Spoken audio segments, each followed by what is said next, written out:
Peter Marcus, and I moved to Humberstone Avenue, number 30, in about Christmas '89, New Year 1990. So anyway, 1920s and 30s, Manchester Council, like lots of councils, was declaring clearance areas, and they were trying to knock down as much old housing. And much like today, it wasn't a question of, well, good for you knocking down housing. The question was, what's going to happen to all the people who want to live here? The Manchester Council said, well, they can all be offered council accommodation in the new estates we're building in places like the Anson Estate in Longside. And that was all very well, but it was incredibly unrealistic because in those days, council housing cost quite a lot of money to rent. It wasn't for poor people, it was for quite well-to-do working class people who could afford the rent. And that was because all that Manchester was building from about the turn of the century onwards was houses. And because they were houses, they cost a lot of money. And so there was a growing campaign, all focused on Hulme and organised by the rector of St George's Church, who was Reverend Shavasset, who's got a street named after him somewhere around here. And Reverend Shavasset and his hundreds of thousands of followers said, well, look, Manchester Council, it's fine that you're knocking down bad quality housing, but could you maybe build something more affordable? Which is rather incredible because in the 1990s we were campaigning for affordable housing as well. But the affordable then meant flats, not houses. Please build flats. And the councillors kind of didn't know what people were talking about. So Reverend Shavasset and his band of the Hulme Housing Association, I think they called themselves, were getting pictures of flats from Edinburgh and Berlin and saying to the corporation, look, this is what is being built. They're flats, they're smaller than houses, but much, much cheaper to build and then to rent. And to cut a very long story short, it took some time, but the corporation eventually agreed that they were going to build some experimental flats in Hulme. And they were going to be 3 stories high, and they were going to be walk-up flats where one stairwell gave into 6 flats, 2 on the ground, 2 first, 2 second, and it maybe would be streets much like this. And they even drew up plans for this place, the Redbricks.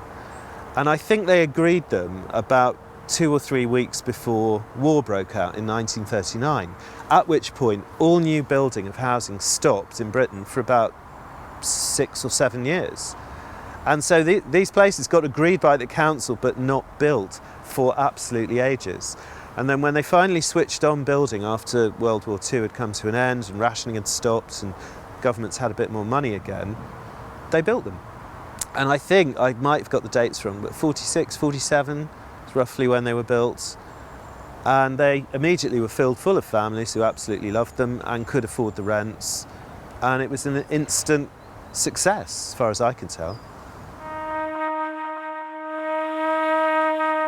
My name's Phil Lukes, and I used to live in this very flat between, I think, 1965 and 1970, and this is the first time I've been inside it since then.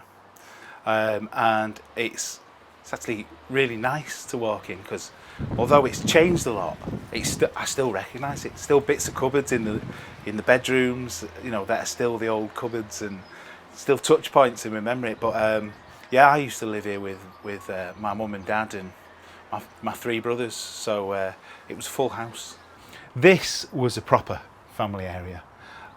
Being a kid, my horizons were small, so I wasn't aware of any adult issues. For me, my world was play, and this was the place to play. All out the front here, it was all open. There was no enclosed gardens, there was no bin stores. The passageways were open. This passageway was an open passageway that you could walk onto Leaf Street. Similar passageway up the other end of the street was the same. So you could walk right through, people could walk right through. So it was a lot more free and a lot more open, and open in terms of space as well. The place behind us, the walk through to Humberstone Avenue, we always called, for some reason we called them the hovels. Maybe we hovelled in them when it was raining or something, but we used to play football in front of them and annoy the neighbours. So it was proper play street, and the back of the the houses behind us here, between Humberstone and Hulme, was all open, when that was called the back grass, and that was where we played football all the time, or whatever other games. There was less traffic. Didn't mean to say I didn't nearly get run over a few times, because this road here, this Clarendon Street here, it was busy. It was a bus route. I remember being stood on the corner of Hulme Avenue one day, and suddenly being struck by loads of coins, and all this money is falling around me. And I looked up, and it was my Uncle Brian, who was a bus conductor, going past on one of the open buses. Right, Phil, and he just done that. So, you know, it was a busy place, but it was a proper community. People lived together, generally got on well together, went out and socialised together. It's still like that today, I'm happy to say. I've not lived here for many years, but you can still tell that this is a community, and hopefully in another 30 years' time, people will be saying the same thing about their community. Anna Akhtar came here in 1972 from Ancoats. We'd been sort of shuttled out to Ancoats during, I think it was 1968, as part of the first regen, and my mum was just desperate to come back. Because my family were here from 1845, so we lived in Old Hulme, but we didn't live on this side. It was Old Ward Street, Dunham Street. It was a real cultural mix, and the one thing in common that most of the blocks had was that they were all living in poverty.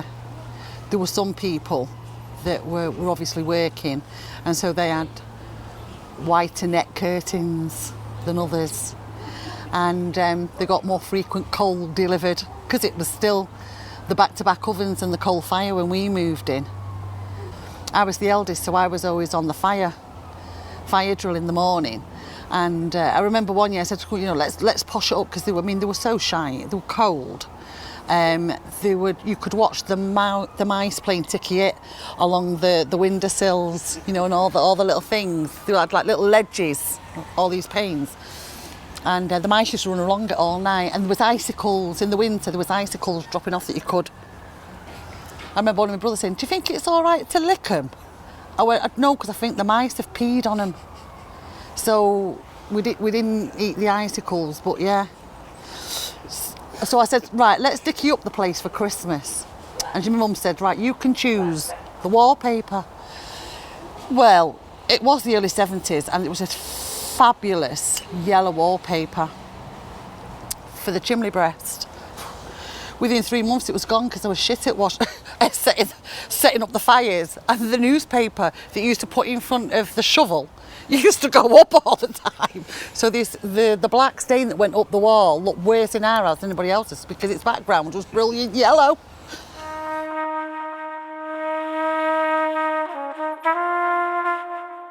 We're sat here in the Redbricks now, which is the only bit left of the old Hulme. It's like three streets. Built in the 1940s. Back then, when I was living in the Crescents, ironically enough, it didn't come to the Redbricks. Redbricks are really dangerous. The few people who weren't Mancunians, who weren't from Hulme, who moved here, just got robbed blind. So, strangely enough, the Crescents, which looked really scary, was safer than these streets built out of red bricks with trees everywhere. Then they knocked Otterburn down. There was a time when these three 1940s streets was the only thing left standing for a mile in every direction. You looked out from the end of the street and it was just moonscape. Everything, absolutely everything had been knocked down.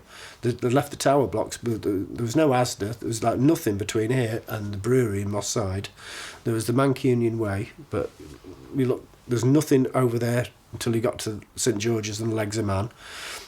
And this was the only place left standing. And one of the things that they'd guaranteed in the redevelopment plan was if you were a resident of Hulme and you wanted to stay here during the redevelopment, then you could.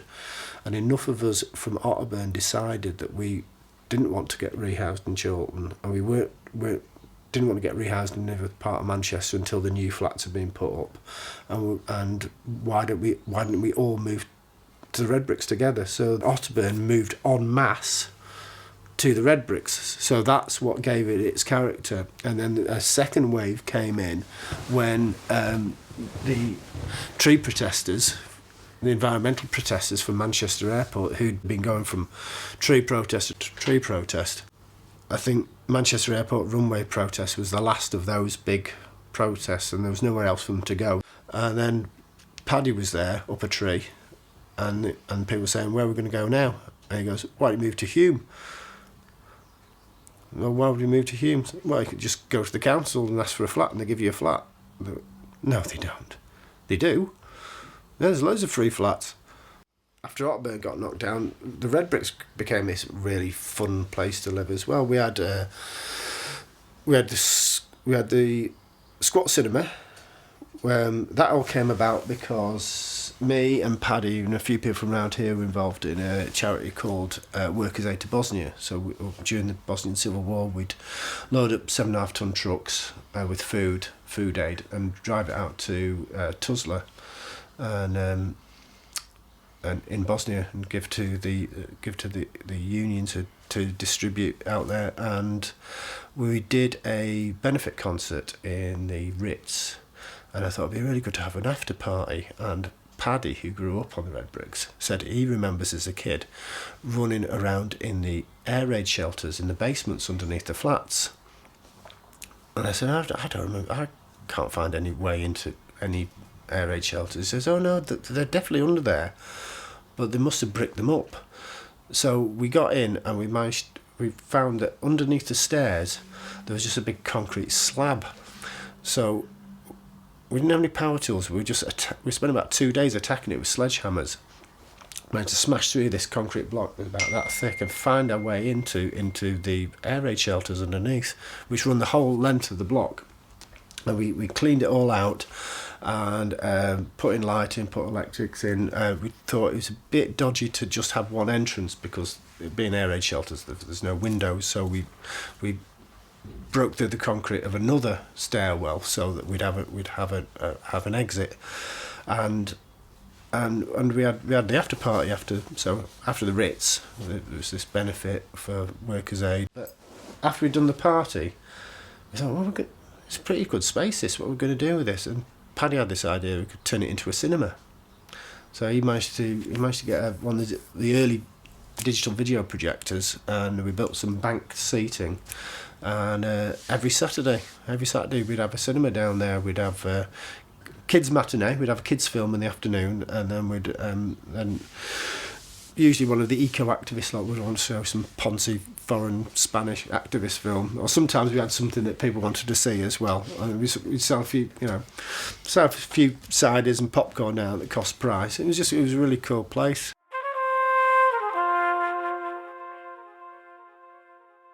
My name's Adam, and I live over on Hulme, where the birds are less noisy than the one up there.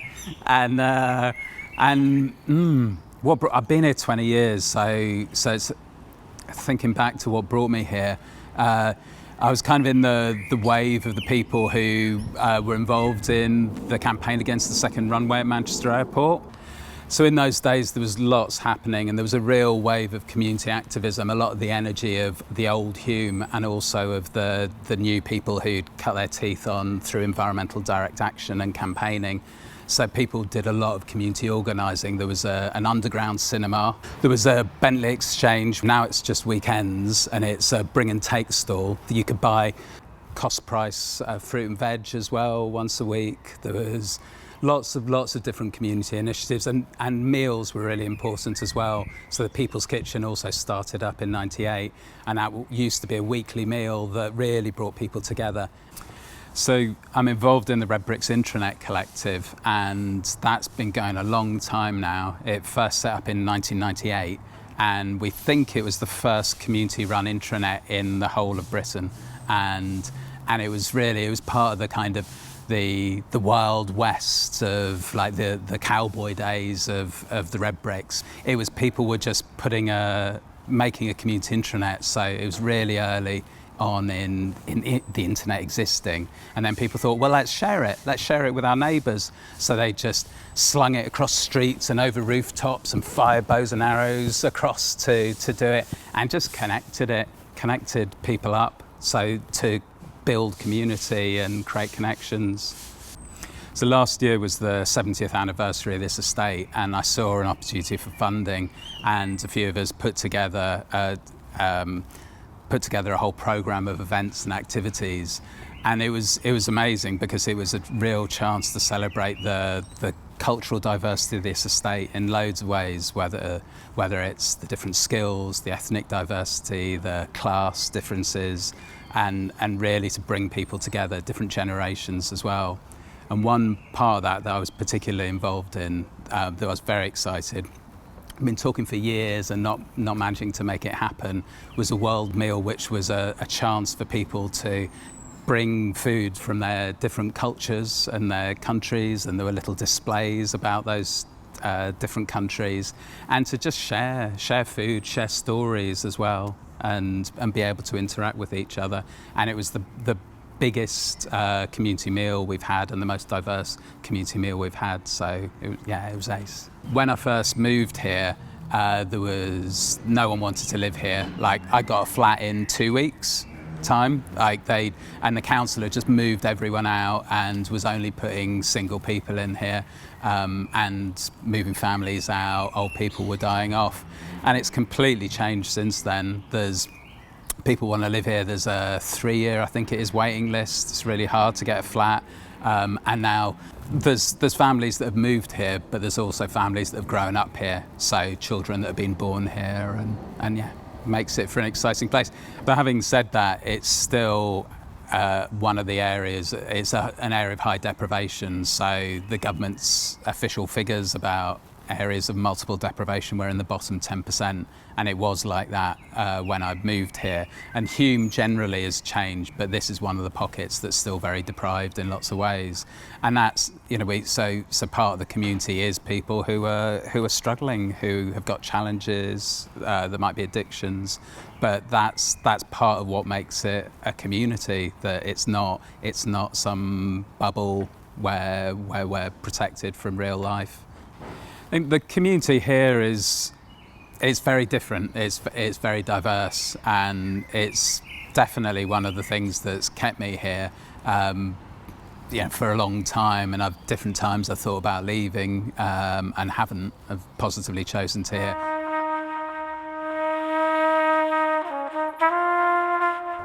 My name's CARRIE English. I've been living on the Redbricks since 1998, and in the flat where I am now since 1999. I'm a southerner originally, and I inadvertently stayed in Manchester. I kept leaving and kept coming back. I was travelling for some of the time. I came here to study originally, and just the south now seems like an alien nation to me now. People are so cold and closed off. And it's the opposite here. Sometimes if I walk to the shop, it can take me half an hour because I bump into so many neighbours that want to chat. And I would miss that dreadfully. If I ever moved on, I would really miss that with all of my heart. But there are sides to living in the city: the noise, the chaos, the rubbish, the junkies. Let's face it, that's always going to be a recurring part of urban living. It's an unusual combination that we have proactive, empowered, engaged, creative souls living on this estate, and they come in many, many different flavours. I've inherited a stepdaughter and 2 goddaughters as a result of living on this estate, and it's become my family. There are people that have moved away and still keep coming back, and we still have a connection with. So even if I did ever move, I think I would inevitably always feel a connection to the Redbricks. Historically, since there have been young families living on the estate, there's been an Easter egg hunt on Easter Sunday. And this year we thought we could make it more spectacular, more fun, by having some street performance. So I did some workshops, largely with kids from the estate. We are going to go Easter egg hunting, right? Yeah. And if we do that, we have to, get your hands off the hooter. We have to sing the egg hunting song. Now, does anybody know it? No! Would you like to learn it? Right then, it goes egg. It was rather a wet day, but yes, I made an appearance as a giant bunny rabbit, and we led them on a merry trail around the gardens of the estate, and lots of chocolate was found and eaten in the end. And there was lots of hyperactivity with all that sugar, and then the big one was the other weekend, which was the summer celebrate street party, and I programmed and directed and just organised the whole thing so that everybody turned up and knew what they were doing when they turned up. The acts that we put on were a mixture. We started, for example, with a couple of young lads that live on the estate. William, who played "Oh When the Saints Go Marching In" on his trumpet, and young Francis, who's 11, I think William's also 11, who played us about quarter of an hour on his guitar. And then kind of like built it up from there. They were largely musicians that live on the estate. Sometimes it's hard to know who still lives here, or you might know somebody in one capacity and not know that they sing or play. So we had Jez, who played a very kind of like impromptu, quite eccentric keyboard and sing-along stuff. And then we had Gallivantes, and they are, some of them live on the estate. They play kind of Eastern European, Balkan, jazzy ska, very dancey stuff. And we also had a young lad, DJ Metrodome, who's also known as Cuddly Dave's son, who grew up part-time on the estate, Rudy, and he finished off the night with some stuff that he'd mixed specially for the event. And he'll be in his late teens, maybe bordering 20. So I wanted it as much as possible to represent, but the acts should also be from several generations. So I'm Jenny, and I moved here in 1998. I'd been in South America in 97, and then when I came back I was working on a permaculture project, and then when I came back I was living in Old Trafford, and I saw a leaflet for Introduction to Permaculture course that was here, and I came along because I was interested in it, and it was Rob Squires and Kay that were running it, and it was in the Fairway, what was it called then, the grants. So we just all got together, and they were just saying like you should come, everything that I was interested in, like communities and like just building things and making something together, making like a garden and everything together. There was just a lot of like community activity here, so they were like, you have to come. So I just ended up, it was a lot easier to get a flat then, wasn't it? I think I just went in a flat that was empty, and then went along to the council and said, I haven't got anywhere to live, but I am actually in somewhere. And they were just like, have the keys. It was so easy then. It's unbelievable now, isn't it? And then, so we run some courses. We started running permaculture courses, and a few people have pointed out about this piece of land, which was basically, I think it was a road before, and the people used to joyride down it and leave cars and stuff, and then it was grassed over, and a lot of people were saying, well, it'd be really good to use it just for something. So we ran a couple of permaculture courses, and we put leaflets all around and asked people to come down and give us their ideas.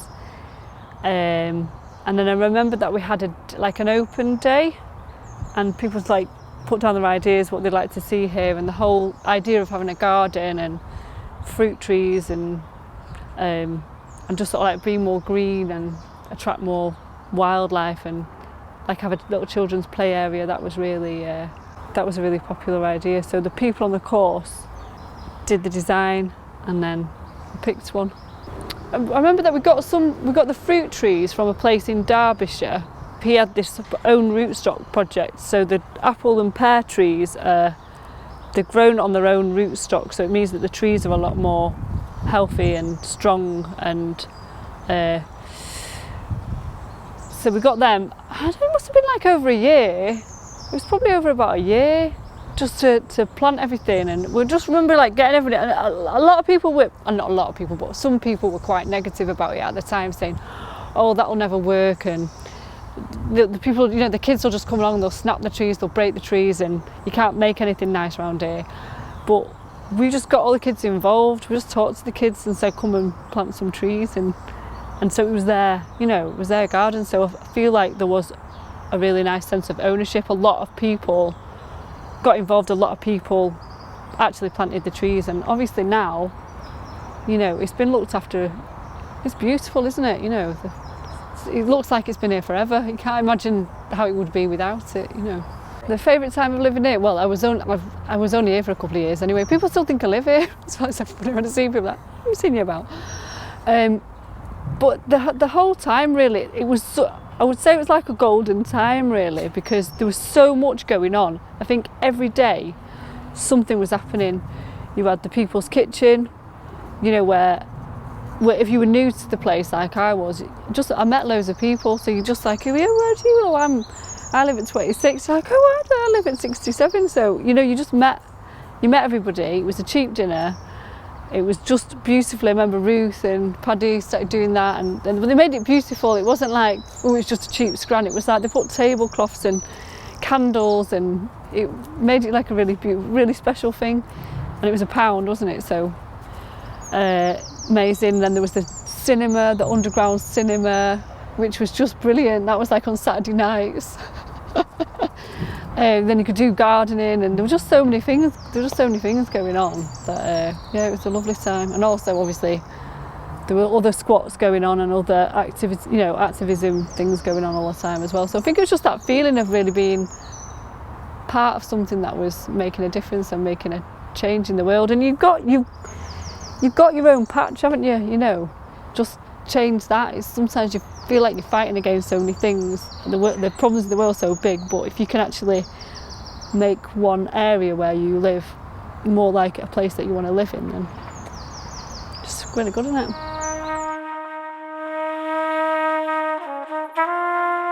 My name's Seren. I grew up on Humberstone. I moved here when I was about 5 with my mum and my brother. I remember a lot of like community parties and like big events with music and lots of drunken adults.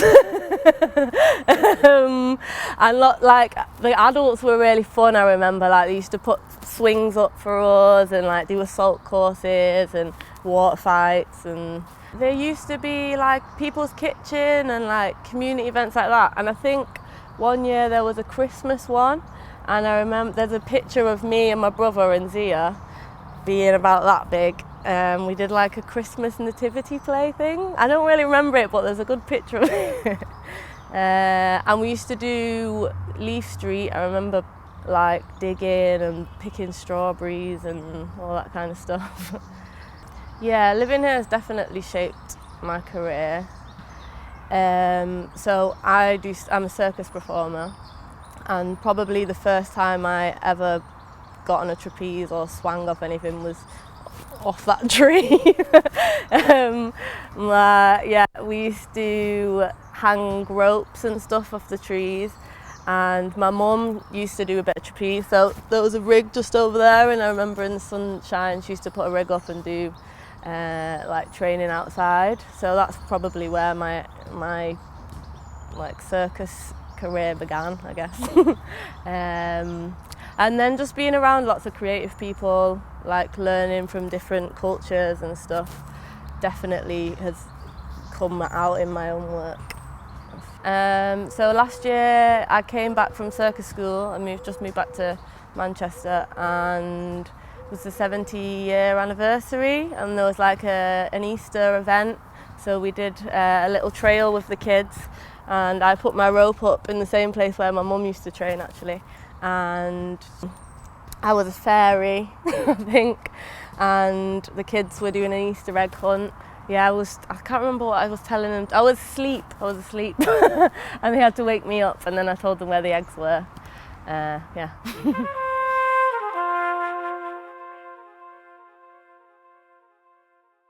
My name's Jeanette Carpenter. I live on Hulme Avenue and I've lived there since about November 1996. And originally I came here because I was living in Otterburn Close, which was the old deck access housing, which is where Burley Fields MMU building is now, almost exactly. And I was squatting there, and those of us that were squatting got rehoused into the Redbricks because the Redbricks was quite an undesirable area and they couldn't fill the flats. So we all got housed over here. One of the reasons I moved into Otterburn was that I met loads of people who I really liked, who were involved with performance art. So people like Lucy Carling, Pete Finnegan, Joe Marshall, Tam Hinton, all of whom were doing performance work. I got involved with them doing performance stuff at festivals, moved to Otterburn and then moved here. And then we then set up a new company called Aggressive Honey Fungus. And we did a lot of performance work. So we set that up just as Lucy and I moved over here, and we did some performance work still in Hulme. We did a huge performance for the opening of the Hulme Arch and the reopening of Stretford Road, and the Hulme Arch did a big sort of procession over the bridge to open it, and then did a huge bonfire because the deck access weren't knocked down for a bit, so there was still a lot of space around there. We did a big bonfire and a performance, and lots of sort of school kids and community were involved with that.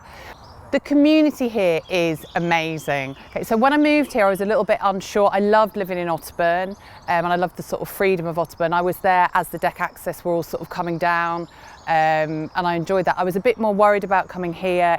As I said, it had quite a bad reputation, but it's been nothing other than a positive experience. There are still people living here that sort of moved over with me in '96. There are still people living here who were here when I moved here. I thought I'd only be here I was thinking, well, you know, it's a stopgap. Maybe I'll leave Manchester. I loved living in Hulme, but I'm here, nearly 22 years later. I'm still here because the community here is fantastic. It's very mixed, and I like that. It's very supportive, and it's the only place I've ever lived where I felt that I can completely be myself. And I think it's attracted a lot of quite diverse people because of that. And I think that's true of the Redbricks. The people it draws in are people, like a lot of people I've met and friends of mine in Hulme are people that were bullied at school. It's amazing how many of us have been bullied and how many of us have felt sort of odd and not like we didn't fit in. And Hulme, I mean, this is true if you speak to older residents of Hulme as well. Hulme seems to be a very all-encompassing space. And I don't want to idealise it because it has issues, but it is incredibly tolerant. And in days like these, the days we're living in now, it feels really important to live somewhere where that tolerance is there.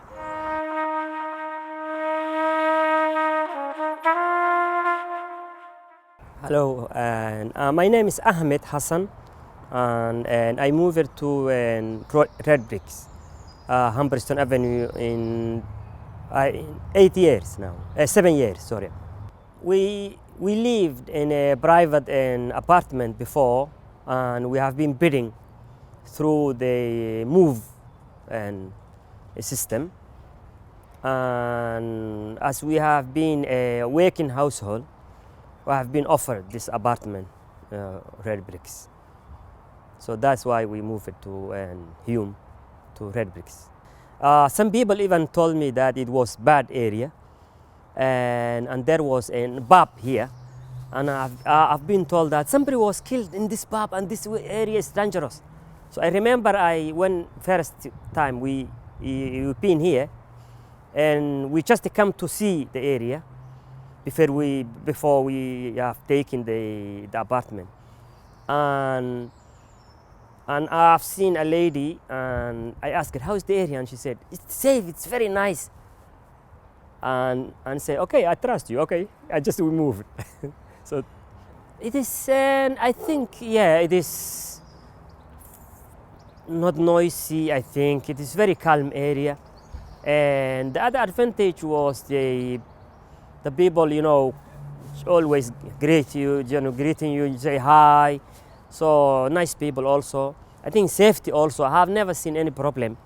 So I think it is very nice. I have even made friends, and we have a lot of children who live here and go same school with my kids. I met a lady called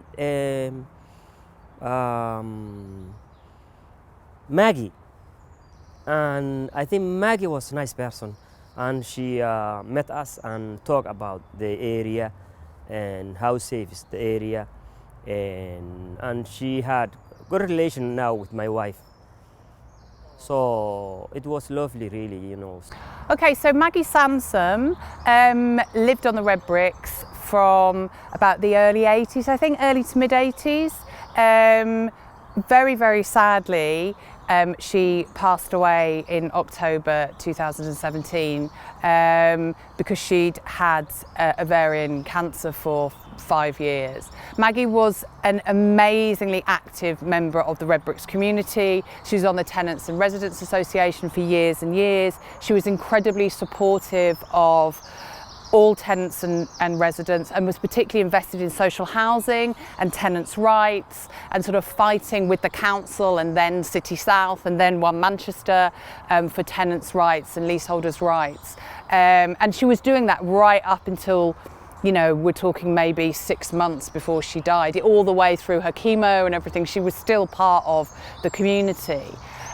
She also loved gardening. So where I'm stood now, is Maggie's work. So she gardened, so her flat was just above me, and she gardened all this bit. So all of the flowers that you see here, the bluebells, the tulips, etc., etc. I'm not a great gardener, so I don't know what they all are, is all Maggie's work to make them. This is now being renamed Maggie's Meadows, and we're going to be scattering her ashes in a couple of weeks, and we're doing a sign that we're going to put up in mosaic that says Maggie's Meadows, and we're planting a rose bush called Margaret for her as well. And there's actually a bush we planted the day of her funeral. But yes, she was incredibly loved, really quite combative. There's some great photos which people have probably seen of her leading protests through the deck access flat. She was very politically sort of feminist, left wing, got involved with a lot of things like Rock Against Racism, very politicized. As part of the Tenants and Residents Association, we have a Halloween event, and it's now an annual event. Maggie inaugurated that. I can't remember how many years ago, but a good sort of 15, I think, at least. So there's a Halloween event where the children all dress up and the adults dress up, and we get people on the estate to do trick-or-treating with the kids, and we have a little fire and decorate the trees at the end. And yes, that was Maggie's baby.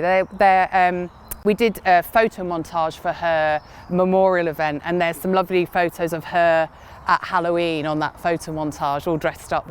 Yes, so that's a lovely legacy as well.